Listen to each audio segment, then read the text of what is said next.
आज का प्रसंग है गीता की अलौकिक शिक्षा। कर्मयोग। प्राणी मात्र के परम सुहृद भगवान के मुख से निष्प्रय श्रीमद् भागवत गीता मनुष्य मात्र के कल्याण के लिए व्यवहार में परमार्थ की अलौकिक शिक्षा देती है। कोई भी व्यक्ति, स्त्री हो पुरुष हो, और वह किसी भी वर्ण में हो, किसी भी आश्रम में हो, किसी भी संप्रदाय में हो, किसी भी देश में हो, किसी भी वेश में हो, किसी भी परिस्थिति में हो, वहीं रहते हुए ही वह परमात्म तत्व को प्राप्त कर सकता है। यदि वह निषिद्ध कर्मों का सर्वथा त्याग कर दे और निष्काम भाव से विहित कर्मों को करता रहे तो इसी से उसे परमात्म तत्व की प्राप्ति हो जाएगी। सुख दुखे समय कृत्वा लाभा लाभो जया जयो ततो युद्धाय युज्य सव नेव नेवम पापम वापसयसी। जय पराजय लाभ हानि और सुख दुख को समान समझकर फिर युद्ध में लग जा। इस प्रकार युद्ध करने से तुम पाप बंधन को प्राप्त नहीं होगा। युद्ध से बढ़कर घोर परिस्थिति और क्या होगी। जब युद्ध जैसी घोर परिस्थिति में भी मनुष्य अपना कल्याण कर सकता है तो फिर ऐसे कौन सी परिस्थिति होगी जिसमें रहते हुए मनुष्य अपना कल्याण न कर सके।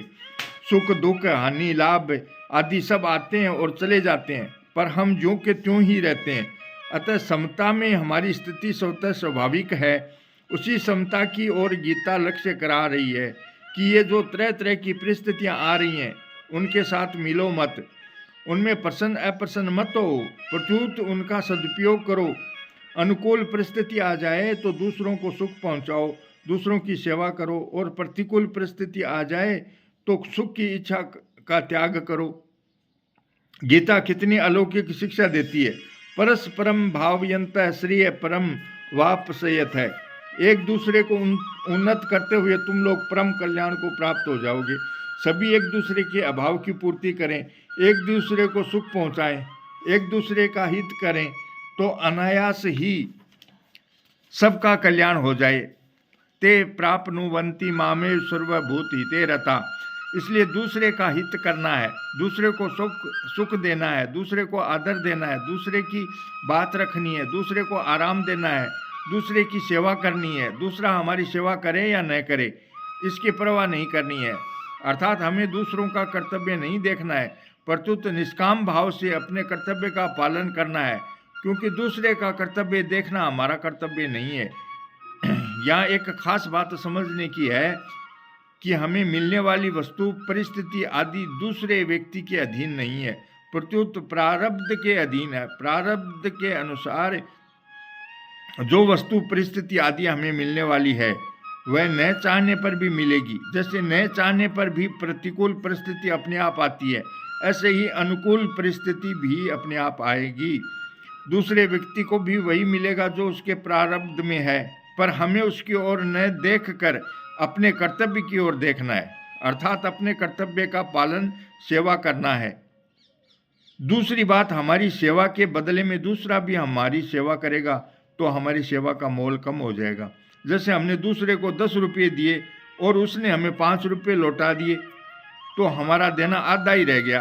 अतः यदि दूसरा बदले में हमारी सेवा न करे तो हमारा बहुत जल्दी कल्याण होगा। यदि दूसरा हमारी सेवा करे अथवा हमें दूसरों से सेवा लेनी पड़ी तो उसका बड़ा उपकार माने, पर उसमें प्रसन्न न हो। प्रसन्न होना भोग है और भोग दुख का कारण है। ये ही संस्पर्शा भोगा दुख योनि एवते। मैं सुख ले लूँ, मेरा आदर हो जाए, मेरी बात रह जाए, मुझे आराम मिले, दूसरा मेरी सेवा करे, दूसरा मेरे पास आके मेरी बातें करे, यह भाव महान पतन करने वाला है। अर्जुन ने भगवान से पूछा कि मनुष्य न चाहता हुआ भी पाप क्यों करता है, तो भगवान ने कहा कि मुझे मिले यह कामना ही पाप कराती है। जहाँ व्यक्तिगत सुख की कामना हुई कि सब पाप संताप दुख अनर्थ आदि आ जाते हैं। इसलिए अपनी सामर्थ्य के अनुसार सबको सुख पहुंचाना है, सबकी सेवा करनी है, पर बदले में कुछ नहीं चाहना है। हमारे पास अपने कहलाने वाले जो बल बुद्धि विद्या योग्यता आदि हैं उसे निष्काम भाव से दूसरों की सेवा में लगाना है। हमारे पास वस्तु के रहते हुए दूसरे को उस वस्तु के अभाव का दुख क्यों भोगना पड़े। हमारे पास अन्न जल और वस्त्र के रहते हुए दूसरा भूखा प्यासा और नंगा क्यों रहे। ऐसा भाव रहेगा तो सभी सुखी हो जाएंगे। एक दूसरे के अभाव की पूर्ति करने की रीति भारतवर्ष में स्वाभाविक ही रही है। खेती करने वाला अनाज पैदा करता था तो वह अनाज देकर जीवन निर्वाह की सब वस्तुएं ले आता था। उसे सब्जी, तेल, घी, बर्तन, कपड़ा आदि जो कुछ भी चाहिए वह सब उसे अनाज के बदले में मिल जाता था। सब्जी पैदा करने वाला सब्जी देकर सब वस्तुएं ले आता था। इस प्रकार मनुष्य कोई एक वस्तु पैदा करता था और उसके द्वारा वह सभी आवश्यक वस्तुओं की पूर्ति कर लेता था। पैसों की आवश्यकता ही नहीं थी, परंतु अब पैसों को लेकर अपनी आदत बिगाड़ ली। पैसों के लोभ से अपना महान पतन कर लिया। पैसों का संग्रह इकट्ठा करने की ऐसी धुन लगी कि जीवन निर्वाह की आवश्यक वस्तुएं मिलनी कठिन हो गई। कारण कि वस्तुओं को बेच बेच कर रुपये पैदा कर लिए और उनका संग्रह कर लिया। इस बात का ध्यान ही नहीं रहा कि रुपये पड़े पड़े स्वयं क्या काम आएंगे। रुपये स्वयं किसी काम में नहीं आएंगे, प्रत्युत उनका खर्च ही अपने या दूसरों के काम में आएगा। परंतु अंतःकरण में पैसों का महत्व बैठा होने से ये बातें सुगमता से समझ में नहीं आती। पैसों की यह भूख भारतवर्ष की स्वाभाविक नहीं है, प्रत्युत कुसंगति से आई है। एक मार्मिक बात है कि जो दूसरे का अधिकार होता है वही हमारा कर्तव्य होता है। जैसे दूसरे का हित करना हमारा कर्तव्य है और दूसरों का अधिकार है। माता पिता की सेवा करना, उन्हें सुख पहुंचाना पुत्र का कर्तव्य है और माता पिता का अधिकार है। ऐसे ही पुत्र का पालन पोषण करना और उसे श्रेष्ठ पढ़ाना लिखाना पिता माता का कर्तव्य है और पुत्र का अधिकार है। गुरु की सेवा करना, उनकी आज्ञा का पालन करना शिष्य का कर्तव्य है और गुरु का अधिकार है। ऐसे ही शिष्य का अज्ञानांधकार मिटाना, उसे परमात्म तत्व का अनुभव कराना गुरु का कर्तव्य है और शिष्य का अधिकार है। अतः मनुष्य को अपने कर्तव्य पालन के द्वारा दूसरों के अधिकार की रक्षा करनी है। दूसरों का कर्तव्य और अपना अधिकार देखने वाला मनुष्य अपने कर्तव्य से च्युत हो जाता है।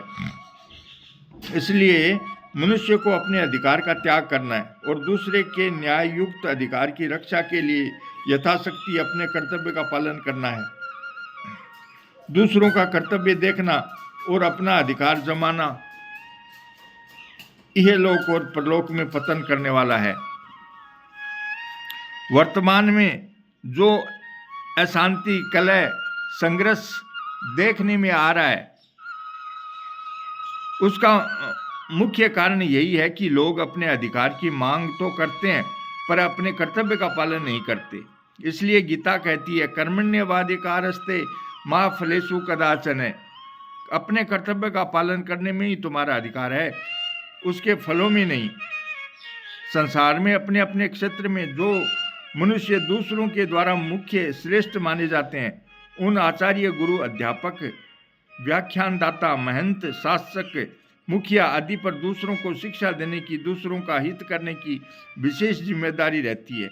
अतः उनके लिए गीता कहती है यद दाचरति श्रेष्ठ सतत देवेतरो जन स यत प्रमाणम कुरुते लोक सत्य दनु वर्तते।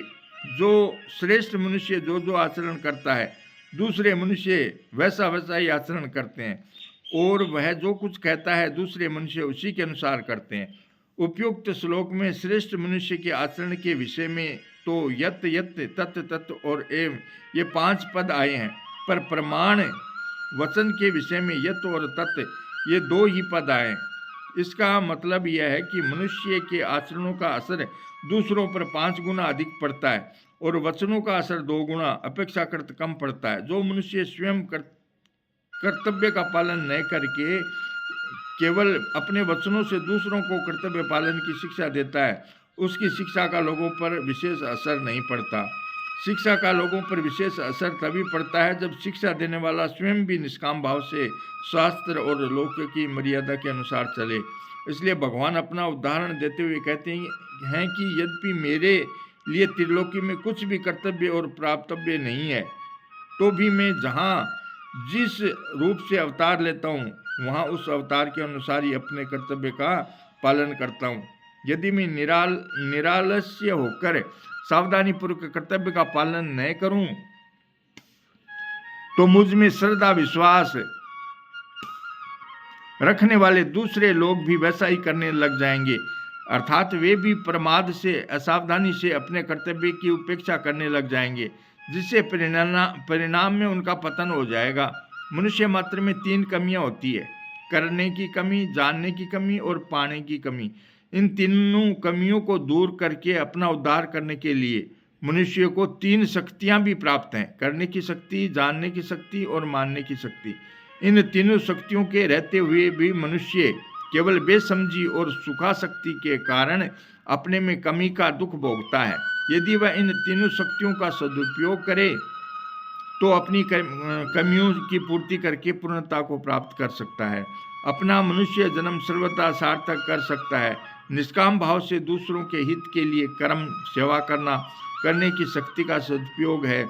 जो कर्म योग है शरीर से असंग होकर अपने स्वरूप में स्थित होना, जानने की शक्ति का सदुपयोग है। जो ज्ञान योग है भगवान को अपना और अपने को भगवान का मानना, मानने की शक्ति का सदुपयोग है। जो भक्ति योग है, गीता इन तीनों ही योग मार्गों की शिक्षा देती है। जैसे जो केवल यज्ञ के लिए अर्थात निष्काम भाव पूर्वक दूसरों के हित के लिए ही कर्म करता है, वह कर्मयोगी कर्म बंधन से छूट जाता है। यज्ञायाचरत कर्म समग्रम प्रविलीयते, कारण के शरीरादि पदार्थों को अपना और अपने लिए न मानकर दूसरों की सेवा में लगाने से इन पदार्थों से स्वतः संबंध विच्छेद हो जाता है।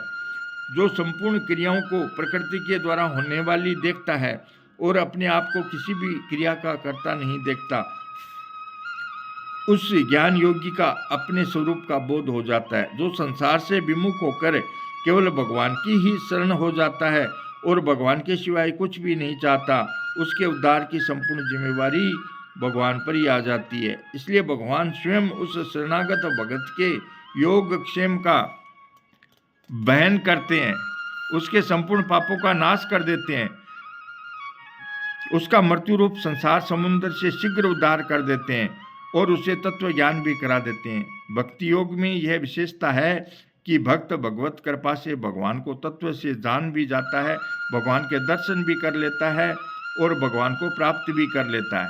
इस प्रकार गीता में ऐसी अनेक अलौकिक शिक्षाएं दी गई हैं जिनके अनुसार चलने से मनुष्य आराम से अपने परम लक्ष्य परमात्मा को प्राप्त कर सकता है। श्री कृष्ण गोविंद हरे मुरारी, हे नाथ नारायण वासुदेवा।